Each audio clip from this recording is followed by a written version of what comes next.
नमस्कार, स्वागत है आप सबका हमारे खास कार्यक्रम देश देशांतर में। मैं हूं कजीन सचान। देश को सुचारू ढंग से चलाने के लिए संविधान का निर्माण किया गया। 29 अगस्त 1947 को भारतीय संविधान को बनाने के लिए प्रारूप समिति बनाई गई और उसके अध्यक्ष के रूप में डॉक्टर भीमराव अंबेडकर को चुना गया। 26 नवंबर 1949 को इसे भारतीय संविधान सभा के सामने रखा गया और इसी दिन संविधान सभा ने इसे अपनाया। और यही वजह है कि हर साल हम 26 नवंबर को संविधान दिवस के तौर पर मनाते हैं। 70 बरस हो रहे हैं और भारत का संविधान दुनिया का सबसे बड़ा लिखित संविधान है। इसमें 448 अनुच्छेद, 12 अनुसूचियां शामिल हैं, जिसमें वंचित तबके के तौर पर SC/ST का पूरा ख्याल रखा गया और इन वर्गों को मजबूत और समाज के दूसरे तबकों के बराबर खड़ा करने के लिए कई अधिकार भी दिए गए। आज कार्यक्रम में समझेंगे कि संविधान में SC और ST वर्ग के लिए क्या प्रावधान रखे गए, क्यों रखे गए और वो वंचित तबके के लिए कितने अब तक कारगर रहे हैं। समझेंगे अपने बेहद खास मेहमानों के जरिए। हमारे साथ हैं PK मल्होत्रा साहब, पूर्व सचिव कानून और न्याय मंत्रालय, भारत सरकार। बहुत बहुत स्वागत सर आपका। हमारे साथ देश रत्न निगम हैं, आप वकील हैं, सुप्रीम कोर्ट में, स्वागत है। अशोक कुमार भारती हैं, अध्यक्ष हैं national confederation of Dalit organisation, Dalit चिंतक हैं, आपका भी स्वागत है।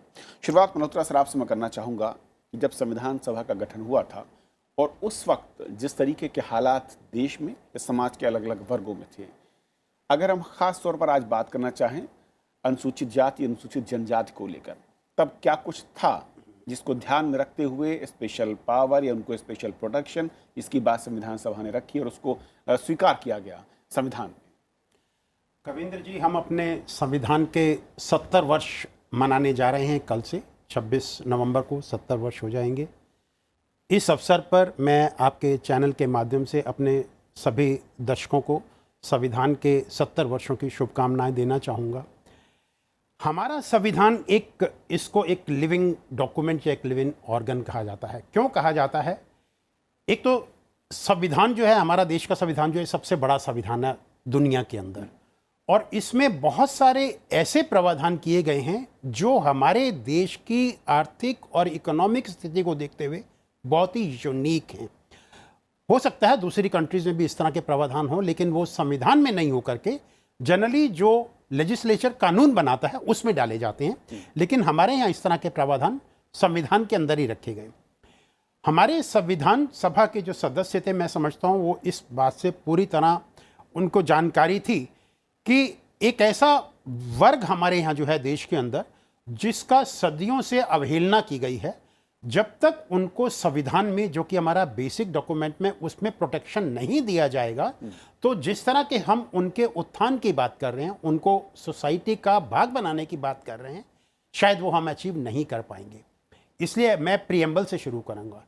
प्रीएम्बल का एक बहुत बड़ा पार्ट है जो आपको कहता है justice, social, economic and political, और फिर इक्वालिटी की भी बात करता है। इक्वालिटी किस चीज़ की? अपॉर्चुनिटी की और स्टेटस की। ये जो संविधान की प्रीएम्बल में ये जो प्रावधान डाले गए, ये इसीलिए डाले गए क्योंकि हम एक जो निगलेक्टेड वर्ग था उनके लिए हम स्पेशल प्रावधान डाल रहे हैं, उसको इम्पोर्टेंस दिया जाए। हमने फंडामेंटल राइट के चैप्टर में, फंडामेंटल राइट में आप देखिए एक आर्टिकल नहीं, कम से कम 5 या 6 आर्टिकल ऐसे हैं जो इस पर्टिकुलर तबके को लेकर के विशेष ध्यान हमारा आकर्षित करते हैं। आर्टिकल 14 तो राइट टू इक्वालिटी की बात करता ही है। आर्टिकल 15 और 16 की बात करें तो वो भी संविधान के अंदर विशेष प्रावधान करता है इनको नौकरियां देने के लिए, अपॉर्चुनिटी देने के लिए, शिक्षा के लिए जो विशेष प्रावधान किए गए वो इस वर्ग के लिए किए गए, और उसका सही तरह से पालन भी हो रहा है। इसके बहुत केस लॉ भी डेवलप हुआ है और मैं समझता हूँ जुडिशरी में भी इसको बहुत इसका समर्थन मिला है। ना केवल फंडामेंटल राइट्स के अंदर, जैसे अनटचेबिलिटी की बात अगर हम करें, उसके लिए भी प्रावधान डाला गया कि अनटचेबिलिटी अबॉलिश की गई है, वो भी एक फंडामेंटल राइट बनाया गया। इसके अलावा जो हमारे directive principle of state policy हैं, जिसको हम नीति निर्देशक तत्व कहते हैं, जो स्टेट को डायरेक्शन देते हैं, स्टेट को भी कहा गया कि जब वो कानून बनाएगी तो इनके इस वर्ग के लिए ज़्यादा ध्यान रखा जाएगा। ये भी उसमें प्रावधान डाला गया। हमारे इसमें शेड्यूल 5 और शेड्यूल 6 है जो शेड्यूल कास्ट और शेड्यूल ट्राइब्स के विशेष अधिकारों के बारे में बात करता है, जो उस टेरिटरी में रहती हैं। उसके लिए गवर्नर को विशेष पावर दी गई कि किसी और कानून के होने के बावजूद भी अगर गवर्नर चाहे तो उनके राइट्स को प्रोटेक्ट करने के लिए, चाहे वो प्रॉपर्टी के राइट हैं या दूसरे राइट हैं, उनके कस्टम्स हैं, उनको प्रोटेक्ट करने के लिए रेगुलेशंस बनाने का अधिकार जो है वो गवर्नर को दिया गया, जो बाकी कानून से ऊपर रहेगा। इसके अलावा जो हमारा जनप्रतिनिधित्व की अगर बात करते हैं, चाहे वो हमारी पंचायत हो, चाहे वो हमारी असेंबली हो, चाहे हमारा पार्लियामेंट हो, सब में उनके लिए रिजर्वेशन का प्रावधान किया गया। तो मैं समझता हूँ हमारे जो पॉलिसी मेकर थे, हमारे जो कॉन्स्टिट्यूशन मेकर थे, संविधान मेकर थे, उन्होंने इस बारे में बहुत अच्छा ध्यान रखा।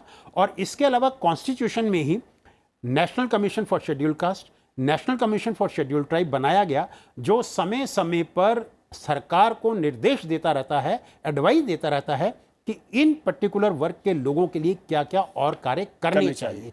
मैं समझता हूँ एक बहुत अच्छा स्टेप है। और इसके बारे में जो हमारे जो संविधान है उसके प्रावधान भी अच्छे हैं।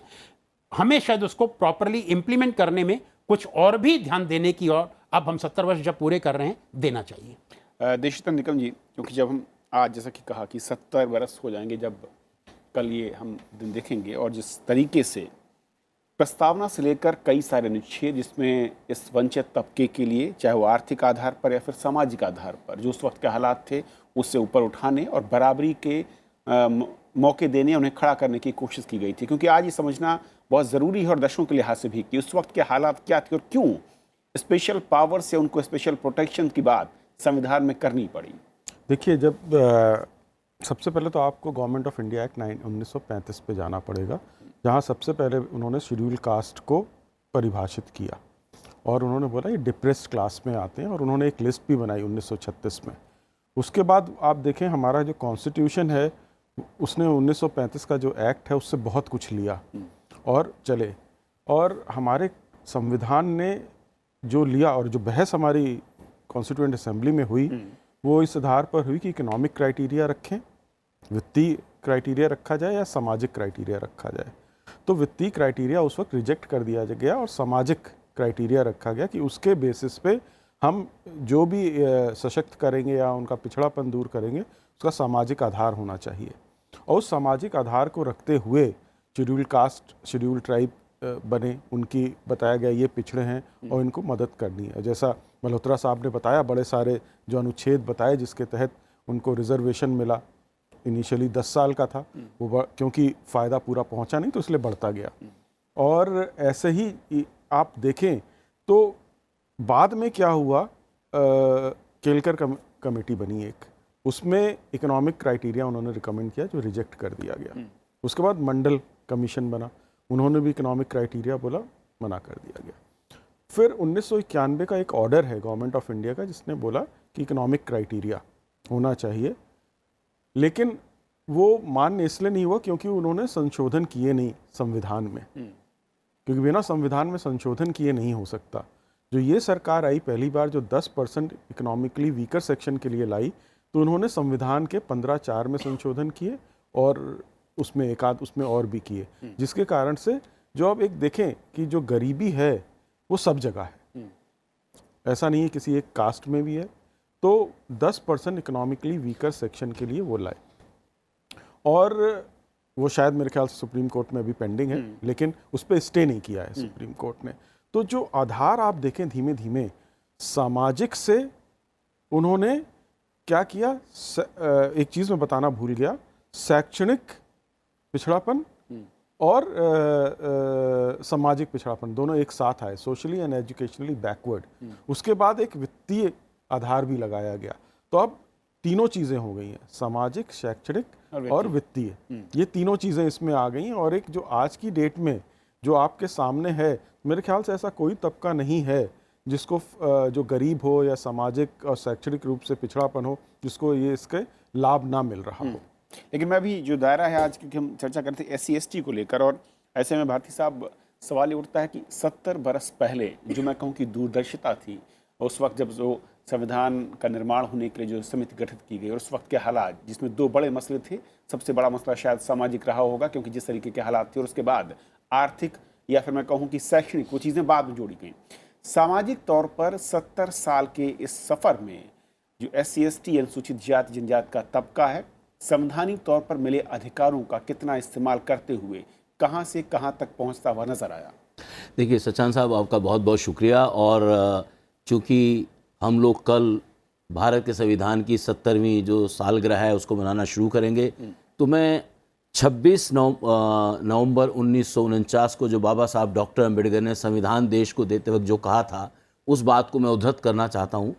उन्होंने ये कहा था कि जिस दिन से संविधान लागू होगा उस दिन से हम लोग सारे लोग राजनीतिक तौर पर बराबर हो जाएंगे। यानी कि एक व्यक्ति और एक वोट, सबके वोट की कीमत बराबर रहेगी। तो हमको ये समझना है कि हमारे जो संविधान के निर्माता थे और उसमें हर तबके के लोग थे, बाबा साहब डॉक्टर अंबेडकर उस कमेटी के चेयरमैन थे, लेकिन इसका मतलब ये नहीं कि बाकी समाज के लोग नहीं थे, सबका एक सहमति का दस्तावेज था। मैं जो निगम साहब ने कहा, मैं ये पहले ये बताना चाहता हूँ कि संविधान के निर्माण होने के बाद अगर इस देश में आज दलित और आदिवासियों की स्थिति में जो सुधार हुआ है उसके पीछे मूलभूत कारण इस देश के संविधान की संरचना है। इसकी ताकत है। जी, इस संविधान ने यह सुनिश्चित किया कि भारत में जो हजारों सालों से सामाजिक और आर्थिक गैरबराबरी तो थी, लेकिन इस देश में लोगों को पढ़ने लिखने का अधिकार नहीं था। केवल वर्ण के आधार पर कुछ लोगों को कुछ करने की जिम्मेदारी थी, कुछ लोगों को कुछ करने की जिम्मेदारी थी। और जिन शेड्यूल कास्ट की हम बात कर रहे हैं, जो शेड्यूल ट्राइब की हम बात कर रहे हैं, शेड्यूल कास्ट तो वर्ण व्यवस्था के बाहर थे, जिनको अंत्यज और अछूत समझा जाता था। हमको समझना है, जिसकी बात देश रत्न निगम जी कर रहे हैं, वो सोशली एजुकेशनल बैकवर्ड क्लासेस, वो हिंदू धर्म के हिस्सा थे, वो वर्ण व्यवस्था के हिस्से हैं, वो शूद्र हैं। ठीक है, इसलिए मैं जो अंत्यज हैं, जो दलित हैं, जिनको 1935 के जो संविधान के हिसाब से जो बनाया गया, वो शेड्यूल कास्ट के लिए इसको डिफाइन किया गया, तो उनकी स्थिति अलग थी। और जो आदिवासी थे वो हमारे समाज के बल्कि ज्योग्राफिकली हाशिए पर लोग रहते थे, उनकी भी स्थिति बहुत अच्छी ना थी ना है। मुझे लगता है कि हमारी सरकारों ने कालांतर में संविधान के स्पिरिट को सम्मान किया और लगातार अनुसूचित जाति जनजाति के हित के लिए बहुत सारी योजनाएं बनाई। जरूर इस बात पे चर्चा हो सकती है कि उनका फायदा कितना पहुंचा, कम पहुंचा, ज्यादा पहुंचा। मुझे लगता है इस बात की हमेशा गुंजाइश बनी रहेगी, क्योंकि जैसे जैसे व्यक्ति को अधिकार मिलते हैं वैसे उसकी एस्पिरेशंस बढ़ती हैं। और अंत में मैं जो एक बात करके अपनी बात आगे के लिए करूंगा कि इस देश के दलित और आदिवासियों ने भारत के संविधान से ये सीख लिया कि वो अब देश के किसी भी तबके से दोयम दर्जे के नागरिक नहीं हैं। लेकिन क्या ये बात समाज के गैर दलित गैर आदिवासी तबके ने इस बात को सीखा है कि वो दलित और आदिवासी भी अब उनके बराबर उतना ही हकदार है जितना कि वो हैं? बहुत अहम चीज़ है। अगर मैं कहूँ मल्होत्रा साहब की जो बात भारती जी कह रहे थे कि जिस तरीके से अधिकारों को या फिर उनको एक जो मैं कहूँ कि कवच संविधान ने दिया और स्पेशल पुश या फिर मैं कहूँ कि कुशन देने की कोशिश की गई, उसके बाद 70 वर्ष में काफ़ी बड़ा फ़र्क आया है। लेकिन सवाल खड़ा होता है कि इस रफ्तार को बढ़ाने के लिए किस तरह के कदमों की ज़रूरत है। इसमें पहला ये कहा जाता है कि संवैधानिक अधिकारों को लेकर जिसे जागरूक होना चाहिए था, क्या वो उन अधिकारों को लेकर उतने जागरूक हैं? वहाँ कुछ काम करने की ज़रूरत है या फिर दूसरे फैक्टर ज़्यादा महत्वपूर्ण हैं? देखिए, मैं समझता हूँ हमारे विद्वान पैनलिस्ट हैं, उन्होंने बिल्कुल ठीक कहा कि इसमें जिस तरह की अवेयरनेस दूसरे कैटेगरी के लोग जो हैं, दूसरे वर्ग के लोग जो हैं, उनमें जितनी होनी चाहिए थी शायद वो नहीं थी।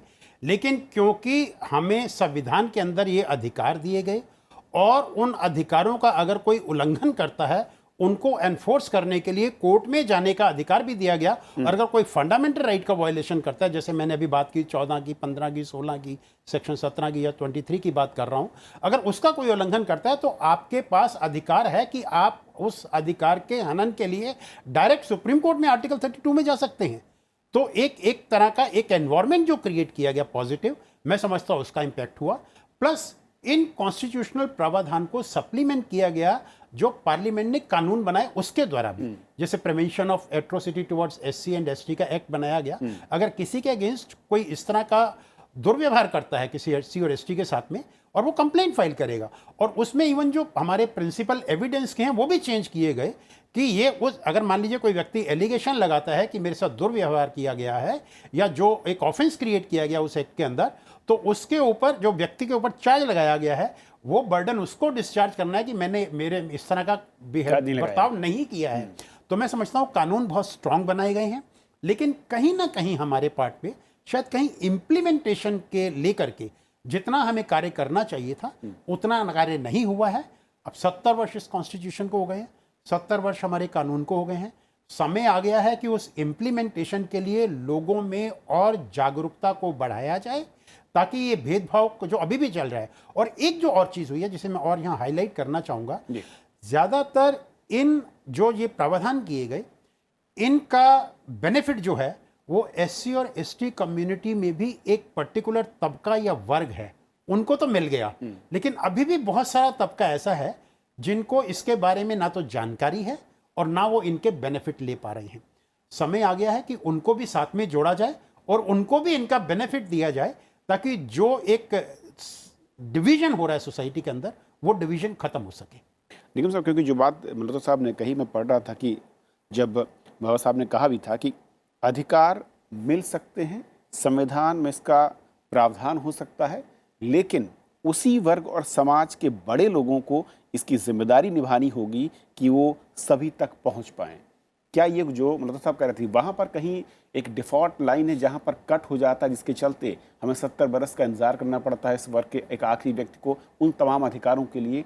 वो जो फ्लो होना चाहिए था वो मेंटेन नहीं कर पाए। देखिए, इसमें जो कहते हैं अनुसूचित जाति और जनजाति में खुद भी एक चर्चा चल रही है उस चीज़ को लेके, और एक डिबेट चल रहा है बड़ा वहाँ पर कि क्या पीढ़ी दर पीढ़ी ये जो रिजर्वेशन है, आरक्षण मिलना चाहिए कि नहीं मिलना चाहिए। क्योंकि एक परिवार अगर सशक्त हो गया एक पीढ़ी या दो पीढ़ी के बाद, क्या उसकी तीसरी चौथी पीढ़ी को भी मिलना चाहिए?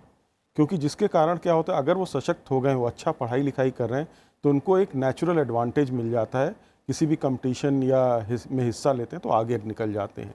वहीं गांव का एक गरीब जो बच्चा है वो उनके साथ compete नहीं कर पाता।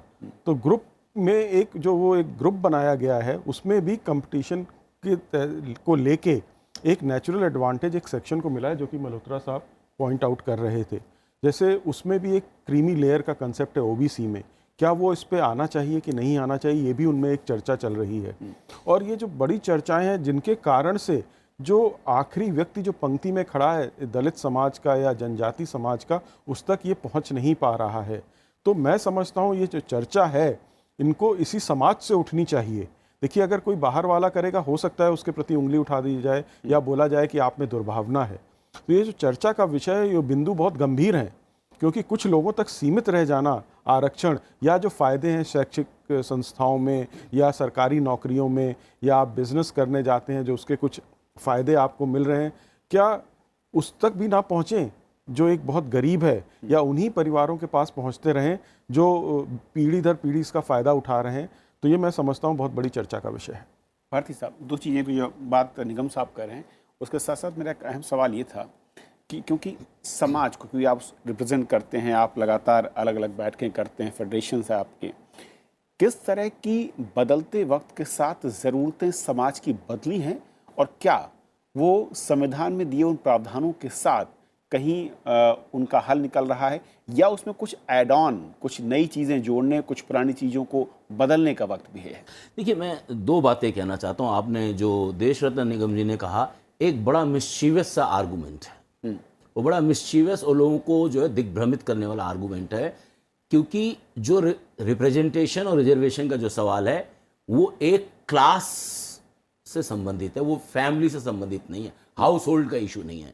और इसको नॉर्मली जो upper caste upper class elite है वो इस आर्गूमेंट को आर्गू करता है। क्यों करता है? वो इस बात को भूल जाता है कि हमारी जो स्टेट और स्ट्रक्चर है उसमें जो बात दलित के ऊपर लागू है वही बात जो है गैर दलित और गैर आदिवासी पे भी लागू होती है। उनमें भी एक छोटा सा तबका है जो कि देश के सारे आईएएस आईपीएस जुडिशरी पे कब्जा मारे बैठा है, उसकी बात से हटाने के लिए ऐसा आर्गूमेंट प्ले किया जाता है। एक बात मैं बताना चाहता हूं, और मैं समझता हूं कि देश के लोगों को यह बात समझना चाहिए, खास तौर से अपर कास्ट अपर क्लास के गरीब को यह समझना चाहिए कि उन तक हिस्सेदारी ना पहुंचे, इसलिए उनके समाज का एलीट ये आर्गूमेंट एडवांस करता है, इससे बचना चाहिए।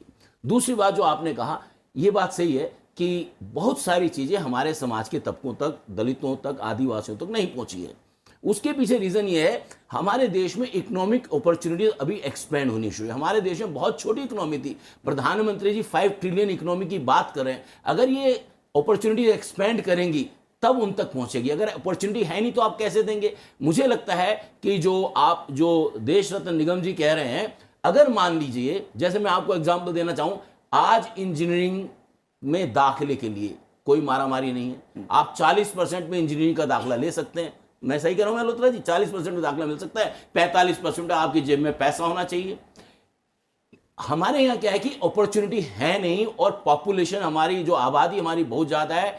और मुझे लगता है अगर हम सरकारी आंकड़े देखें, हम अभी भी पाएंगे कि 69% जो जॉब्स हैं क्लास 1 में, क्लास 2 में, क्लास 3 में, क्लास 4 में, सेंट्रल गवर्नमेंट के डाटा मैं बता रहा हूं, 69% पर schedule, non schedule caste, non schedule tribe, non OBC के लोग हैं, और ये गिनती की 3 बिरादरियों के लोग हैं। हमको ये समझना है। तो हमारी जो सरकार की अपॉर्चुनिटी है, ज्यादातर भारतीय समाज की अपर कास्ट, अपर क्लास ने कॉर्नर कर ली है। अब चूंकि निचला तबका उठकर मांग रहा है, तो अपर कास्ट, अपर क्लास आतंकित है कि यह हिस्सा उनके हाथ से अनुसूचित जाति, जनजाति और पिछड़ी जातियों के पास नहीं जाना चाहिए। ओके, कि मैं इसका एक छोटा सा जवाब दे दूं। जी बिल्कुल। देखिए, जैसा इन्होंने बोला, शायद इनकी बात में, तर्क में कुछ दम भी है कि कुछ अमीरों के, जैसे बोलते हैं अपर कास्ट अमीरों ने कुछ कर अपने हिस्से में सब वो लेके गए, उनमें गरीबों के लिए इन्होंने गरीब जो अपर कास्ट के हैं उनको भी एड्रेस किया। वहाँ पे बताएं उनके लिए 10% इकोनॉमिकली वीकर सेक्शन का कोटा आ गया है। तो वहाँ पे एक उन्होंने क्रीमी लेयर का वो एक लाइन बना दी है कि जो उस रेखा से नीचे भी लोग हैं, तो जिनकी 8 लाख से सालाना इनकम से कम है, तो उनको दिया जाएगा। तो वही मैं कह रहा हूँ, ऐसा उधर क्या हो सकता है, ये चर्चा का विषय है। ओके, एक आखिरी चाहूँगा मल्होत्रा साहब, क्योंकि जब मैं बार बार संवैधानिक मैं कहूँ कि जो प्रावधानों की बात है और उस वक्त के दौर की बात कर रहा हूँ, सामाजिक स्तर या फिर जो छुआछूत या एक सेकेंड क्लास कैटेगरी में उनको देखने की रवायत थी, उसको हम क्या वाकई बदल पाए? क्योंकि मुझे ऐसा लगता है कि इन 70 सालों में इस दिशा में काफ़ी ज़्यादा काम हुआ और शायद जो लक्ष्य था उसे कहीं करीब नज़र आते हैं। मैं आपकी इस बात से बिल्कुल सहमत हूँ। अभी भी अगर आप शहरों में देखें तो रवैया बहुत बदल चुका है। आप शहरों से सटे हुए गाँव में जाएंगे तो वहाँ भी बदल चुका है। हो सकता है दूर दराज के इलाकों में जहाँ इस तरह के बारे में लोगों को जानकारी नहीं है, वहाँ कहीं अगर डिफ्रेंसिएशन होता हो तो हो सकता है। लेकिन जहाँ तक सामाजिक परिप्रेक्ष्य की आप बात कर रहे हैं, मैं समझता हूँ उसमें काफ़ी बदलाव आया है। लोग जागरूक हुए हैं। लोगों को जो एक फीलिंग आनी चाहिए कि हाँ, ये भी उसी तरह ही जो SC, ST या OBC कम्युनिटी को बिलोंग करते हैं, जो सोशली या एजुकेशनली बैकवर्ड हैं, वो भी इसी समाज के सदस्य हैं, वो भी हमारे भाई बंधु हैं। ये सोच लोगों के मन में आनी शुरू हो गई है और ये बदलाव इसी कारण से आया है। 2 बातें मैंने जैसे कही, एक तो जिस तरह की एडवोकेसी की गई, लोगों को समझाया गया।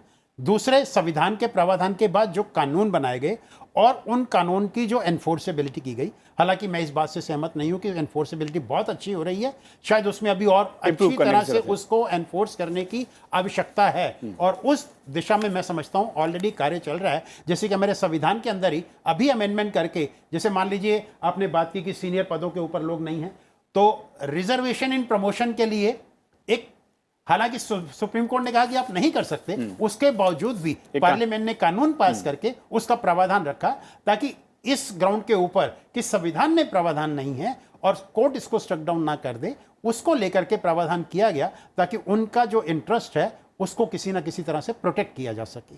चलिए, बहुत बहुत शुक्रिया आप तीनों मेहमानों का हमारे साथ इस बेहद अहम चर्चा में शामिल होने के लिए और समझाने के लिए कि अनुसूचित जाति, अनुसूचित जनजाति का जो समाज है, अगर हम 40 और 50 के दशक में देखें, जब संविधान का निर्माण हो रहा था, तब हालात क्या थे, उन हालात को देखते हुए उनके लिए स्पेशल प्रावधानों का जिक्र संविधान में किया गया। 70 साल के इस सफ़र में हम उसे लेकर कहां पर पहुंचे हैं और किन लक्ष्यों को हमने हासिल किया है और अभी किन और कदमों की ज़रूरत होगी। फिलहाल जितना ही, नमस्कार।